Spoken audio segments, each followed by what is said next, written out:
Shalom Bapak Ibu Saudara-saudari yang dikasihi dalam Kristus Yesus Tuhan.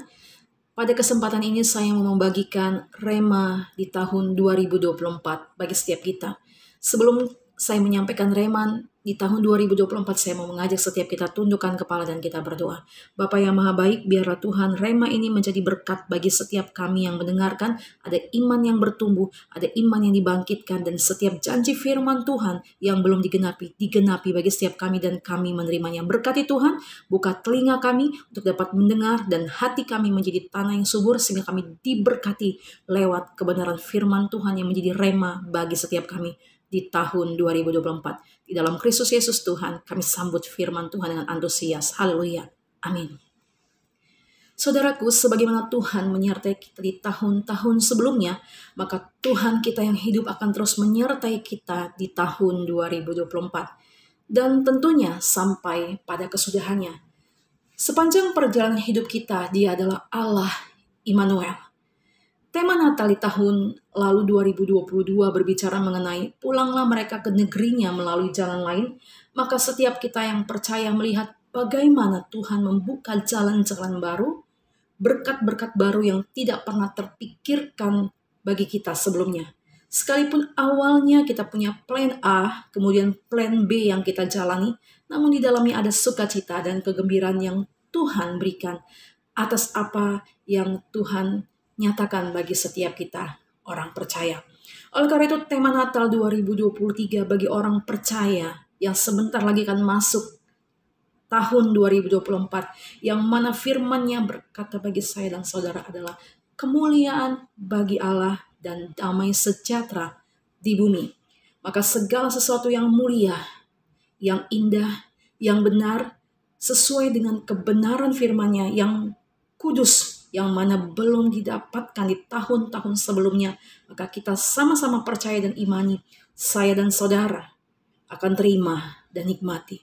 Karena segala sesuatu yang diberikan, yang dikabulkan oleh Tuhan adalah untuk kemuliaan namanya. Saya dan saudara yang percaya menerima damai sejahteranya. Amin. Damai sejahtera yang dari Tuhan di dalam Kristus Yesus sesungguhnya adalah damai yang lengkap, damai yang utuh, damai yang sempurna. Dalam bahasa aslinya dari bahasa Yunani ereni, yaitu damai yang tidak dapat dibeli atau ditukar dengan uang. Damai yang utuh, damai yang lengkap, damai yang sempurna daripada Kristus Yesus Tuhan. Pertama, di mana saat saya dan saudara menerima perdamaian dengan Allah Bapa melalui penebusannya di atas kayu salib, kita yang percaya, saudara dan saya, diperdamaikan dengan Allah Bapa. Dan Tuhan kita mau untuk setiap kita tidak lagi memberontak, setiap kita jangan lagi meragukan kasih-Nya, karena Dia telah buktikan itu dengan kelahirannya dan kasih-Nya yang sempurna melalui karya keselamatan yang Dia berikan. Dalam Yohanes 3:16 berkata, karena begitu besar kasih Allah akan dunia ini sehingga Ia mengaruniakan anaknya yang tunggal supaya setiap orang yang percaya kepadanya tidak binasa melainkan beroleh hidup yang kekal. Di poin yang kedua, saya dan saudara berdamai dengan diri sendiri. Sebuah ajakan untuk kita benar-benar mengalami perdamaian, berdamai dengan diri kita sendiri. Tidak lagi mengasihani diri sendiri, tidak lagi berkata bahwa Tuhan tidak adil, dan setiap kita yang percaya diperkuat dengan mengucap syukur senantiasa bahwasanya setiap kita unik dan indah. Tuhan bentuk dan jadikan kita menjadi indah dan mulia untuk kemuliaan namanya. Dan poin yang ketiga adalah saya dan saudara berdamai dengan sesama. Sebuah ajakan dalam poin yang ketiga yaitu berdamai dengan sesama dan membawa kedamaian Kristus dimanapun setiap kita berada. Jangan simpan namanya sakit hati, jangan simpan iri hati, jangan simpan kebencian. Jangan saudara dan saya cemburu kepada orang lain. Kenapa Tuhan sepertinya pilih kasih? Jangan lagi melakukan sikap-sikap atau perbuatan seperti salah satunya mencemooh sesama kita, memfitnah sesama kita, karena Tuhan mau melimpahkan damai sejahteranya melampaui segala akal dan pikiran yang akan memenuhi hati pikiran saudara dan saya. Tuhan mengingatkan setiap kita harus berdamai dengan semua orang. Di tahun 2024 ini, saya mendapat rema dari firman Tuhan, maka aku akan memberkati engkau berlimpah-limpah dan membuat keturunanmu sangat banyak seperti bintang di langit dan seperti pasir di tepi laut.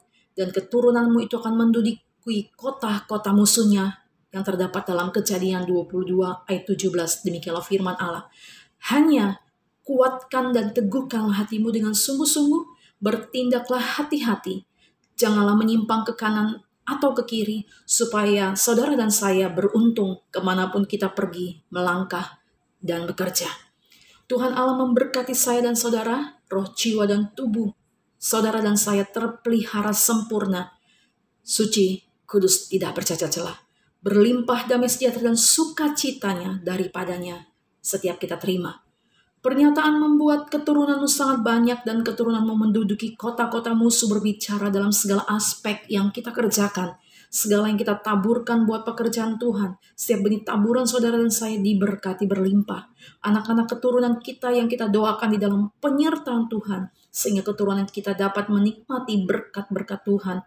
Pelayanan-pelayanan kita akan berbuah. Dan jiwa-jiwa yang kita layani juga menghasilkan buah. Karena Tuhan memberkatinya sehingga terjadi multiplikasi. Dan Tuhan akan memperluas daerah teritorial untuk memuliakan dan membesarkan nama Tuhan yang hidup, Tuhan yang kudus, Yesus Kristus, Tuhan namanya.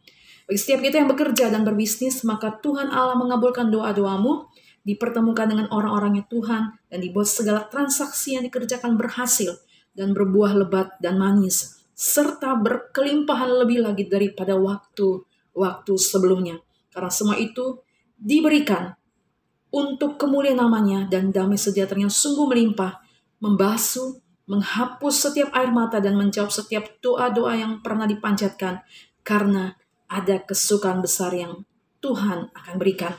Oleh karena itu, Dia mau setiap kita mengenakan jubah yang telah ditahirkan oleh penebusan dan pengampunannya. Mari saudaraku, mari kita hidup benar, hidup dalam kekudusannya, saling mengampuni dan mengasihi, dan lebih semangat lagi melayani Tuhan. Apapun yang saudara dan saya kerjakan, lakukanlah seperti untuk Tuhan dan bukan untuk manusia.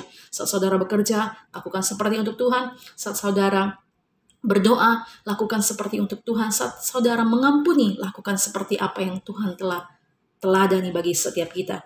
Bagi Tuhan tidak ada yang mustahil. Bagi orang percaya, apapun yang saudara sedang doakan, harapkan Tuhan jauh lebih tahu, jauh lebih mengerti. Tuhan lebih tertarik untuk memberkati saudara dan saya. Tuhan lebih tertarik untuk segera menjawab doa-doa saudara dan saya.